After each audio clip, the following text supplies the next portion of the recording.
Good afternoon to you, and thanks for clicking on to the VOGAN'S views on the USA for today, the 9th. And I've got a cool forecaster here, little Mia Vogan. This is my little cat, and she's going to help me out with the forecast today. We certainly hope you're having a good day wherever you are across the pond. You've had some glorious sunshine over the past, the past 24 hours, particularly across the eastern parts of the United States. You enjoyed some glorious spring-like weather. It's probably more like April than it was March across many eastern states. That very powerful southwesterly wind, and of course enhanced somewhat by the downslope of the Appalachian Mountains as well. But we've seen here temperatures boosting right up into the 70s across the tri-state area, 68 degrees. That's a record for the Boston area.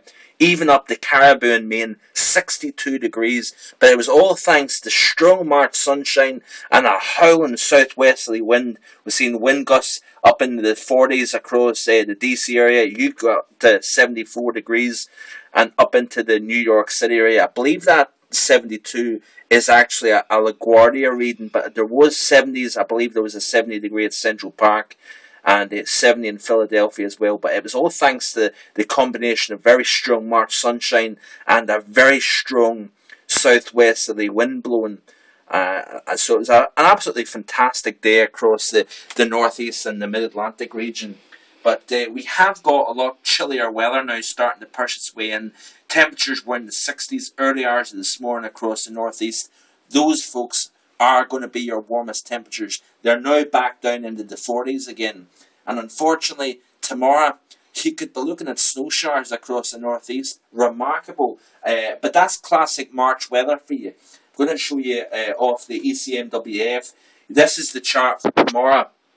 And you can see here the trough that was over the northern plains. Those temperatures are actually below zero across the northern half of Minnesota. 16 at the moment across Minneapolis. But you notice here the cold flow blowing across the lakes. Wouldn't be surprised if you see some lake effect snow showers. And that actually could be pushing across the interior northeast and even up into parts of western Massachusetts. A remarkable turnaround from those temperatures yesterday across this region. You notice here very chilly air across central and eastern parts of Canada, even up in Montreal. My fellow blogger Stephen Ballina was reporting record temperatures yesterday in Montreal. Then, of course, this morning temperatures below freezing, cold. So this time of year, you've got one day it could be in your shorts and t-shirt. The next day you could be bundled up with snow showers. But if you notice here, if you glance your eyes across to the western half of North America, this here is already the signs of what is coming next week.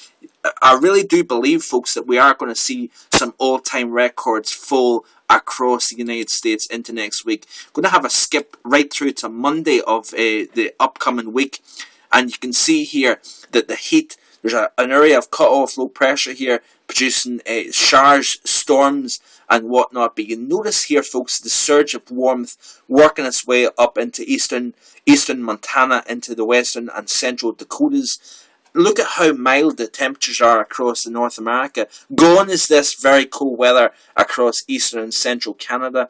We've also got the retreat of that trough over the northeastern states as well. But it's all eyes on this trough and new storm system working into the Pacific Northwest. The warming out ahead of that is going to be remarkable.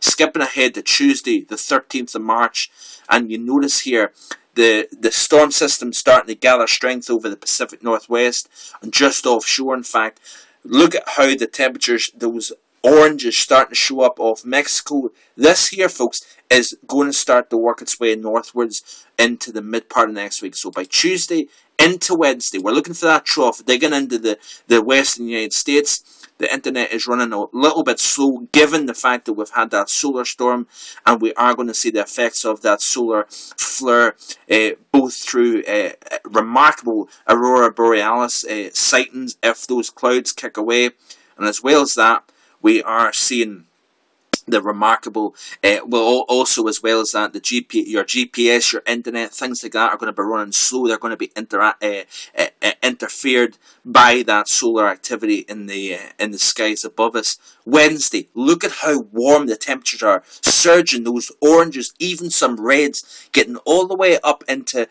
Nebraska, South and North Dakota. That is remarkable warmth for this time of year. I wouldn't be surprised if we see 80s all the way up into South Dakota, 90s perhaps from Nebraska down through Kansas and into Oklahoma and Texas as well. Just remarkable warmth, even up in the South Central Canada. Wouldn't be surprised if we see some records, all time by the way, records full. This is by Thursday, and you notice here that it's starting to slightly flatten out across the northern tier of the states. A tongue of warmth now showing up across parts of Illinois into Michigan as well. So I'm gonna leave that there, because once you progress into the latter part of the week, the moles become less predictable. But certainly we are looking at a chilly day over the next 24 to 36 hours across the northeast, given what we've seen yesterday. But then certainly we're going to be seeing that heat really surge up through the plains into next week again. So keep checking back to my blog, First-Hand Weather. My team there is going to continue to keep you up to date with the US weather scene. And as well as that, follow me on Facebook and Twitter. And also, I'm making up a special video of the best winter photographs from my Facebook fans. I encourage you to check out the Facebook page. And if you sift out some of your best winter photographs, do upload them to the page, and I'll try and get that under the video for you as well. So keep checking back. I'll keep you up to date. Bye for now.